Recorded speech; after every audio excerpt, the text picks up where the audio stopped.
What's going on, guys? My name is Max from Ottr and welcome back to another video. In this video I want to talk a little bit about the iPad Pro and how it's actually changed the way that I work as a creative. So when we think about creative work, it'd be pretty safe to assume that you'd need a ridiculous desktop or computer setup in order to create, high quality content. And for the most part, you'd be right. However, I've actually been using the iPad Pro alongside my desk setup within the studio, and it's completely changed the way that I work as a creative on a day-to-day basis. Now, the iPad is a tool that caters to a wide range of people in different industries. Now, for me, this has been a really good productivity tool. It's allowed me to organize my projects a lot more efficiently, and it's also allowed me to streamline my creative process. Now, you might be saying, Max, I can't get Premiere Pro on it. I don't care, I don't want it. And fair enough, you're not going to be able to edit the same level of video editing that you can on a traditional desktop, for example. For me, the iPad plays more of a supporting role in my creative work. Things like writing down notes in client meetings, jotting down quick video ideas, sketching out storyboards, and keeping up to date with our production line in Notion are just some of the things that I can do on this way quicker than I can on an iMac. Also, there's something to be said about how small it is, how small and compact this package is. It means that I can chuck this in a bag and take it with me on client shoots or to meetings or anything like that. This thing never leaves my side. And that means that I've always got the power and the facilities to get the work done. Now, in previous years, I would only ever edit on my laptop at home. I needed a full desk setup so that I could use Lightroom Classic so I could get that full purist experience. But as I got busier, I found that I'd take a load of photos at the weekend, for example, and then before I know it, I'm back into the working week and I've completely forgotten about editing those photos. But now having this iPad with me all the time means that as soon as I finish taking some photos, for example, if we go to a coffee shop afterwards, I can just whip out the iPad, load up Lightroom and edit them straight away so that they're ready to share. If anything, it's meant that I can get more photos out.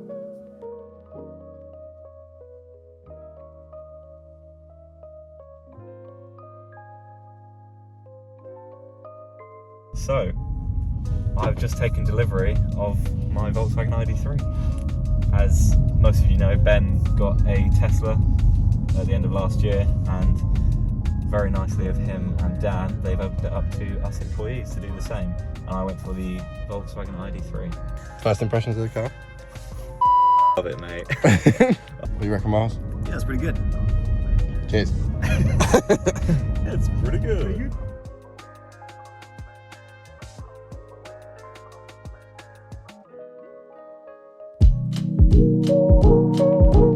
Now, this spec that I have here is the 2020 iPad Pro. This is actually the one that they brought out just before they switched to the M1 chipsets. And even now, 2 years later, this flies through the stuff that I put it through. Granted, I'm not putting it through any heavy drawing in Procreate or anything like that.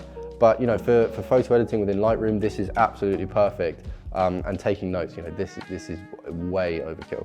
I also have it paired with the Apple Pencil and the Magic Keyboard, which if you're planning on doing any sort of typing on the iPad, I would very strongly recommend that you pick this up. It's a complete game changer and it will really help you in the long run. So the only downside to this combo is that it can get quite expensive. But Apple actually released the iPad Air, which is much better value for money than the setup that I currently have here. And it will allow you to do all the same things. We've actually got one here in the office that we use day to day. We take with us on client shoots, but I'll let Dan talk to you more about that. As Max just previously said, I'm a user of the iPad Air. We've had this now for a little while. I think much before Max joined, I don't think we really ever used the iPad that much. But he came in and he was raving about his iPad Pro so much that we thought, actually, we should probably look at getting one ourselves. Instead, we got the iPad Air, and as I've said, the performance on it is really good and it's way more affordable. So one of the most important things for me when we're on a shoot is actually having a storyboard in hand. I remember, on some of our early projects with the National Trust, I would have a storyboard in paper form and there'd be paper everywhere. And there was actually a time that Ben forgot to bring the whole package of papers and we had to print the whole thing in the hotel using their printer. Whereas now, I'm able to put it up in the cloud, I'm able to draw it back to my iPad here, and then I'm able to share this with everyone else who's on the shoot. So if I'm working with a DP, we're able to work and talk to each other and discuss shots that we're about to shoot. And any reference images that we've had, we've got them in our hand on an iPad. So another really great usage of the iPad is actually when we go to location and we're doing a recce of somewhere or someplace. I'm able to take this and I'm actually able to take some photos of the location. And then when I come back to the studio, I'm able to share these photos with the guys. And I'm also able to, whilst on location, take the photos and using the pencil, actually draw ideas or concepts of where we might want lights, where we might want to place the subject. And I don't think you'll be able to do this with a laptop, not easily anyway. And I definitely don't think you'll be able to do it with a phone. So just being able to take a photo, quickly draw out or sketch some ideas really, really helps when it comes to then producing the final film. I dropped my car off at Ottr recently to get a wrap, and I haven't seen what it looks like yet, but we're about to find out. You said? No. Do more. Oh, f me.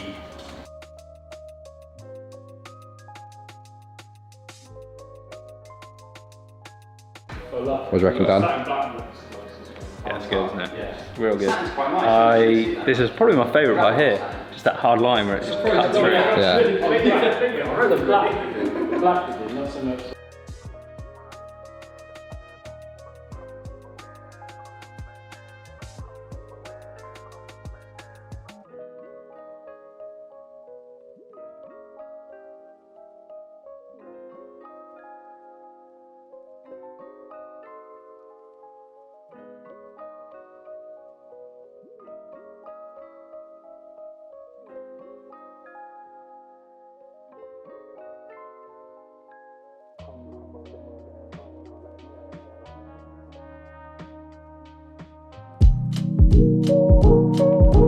Now obviously I'm not going to always be needing this to take notes or draw out storyboards.